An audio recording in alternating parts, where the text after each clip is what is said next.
పిల్లి ఎదురొచ్చినా పీనుగు ఎదురొచ్చినా ఏదో అయోమయం ఎందుకు మీకు భయం ఏదో అయోమయం ఎందుకు మీకు భయం శరీరముల జరిగే మార్పుల కారణం కనుబొమ్మదిరిన కలతే నీ మనసున కనుబొమ్మదిరిన కలతే నీ మనసున కడప దాటి అడుగు బయటికి వెళ్ళే ముందు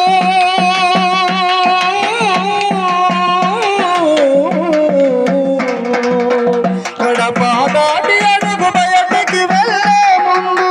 తుమ్మినాది కీడే కదలదు ముందుకు కాలే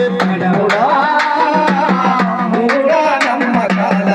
ఆదరవే కాలిరా ప్రతిజ్ఞ చేయాలిరా ఇంట్లో జ్వరమొస్తే ఇంట్లో దేవునికి మొక్కుతే పోదు జ్వరం మారాలన్న తరం మారాలన్న తరం చెట్టు కట్టించిన చేతులు చూపించిన మారదు మన బతుకు జ్ఞానమును వెతుకు మారదు మన బతుకు జ్ఞానమును వెతుకు ఆకలి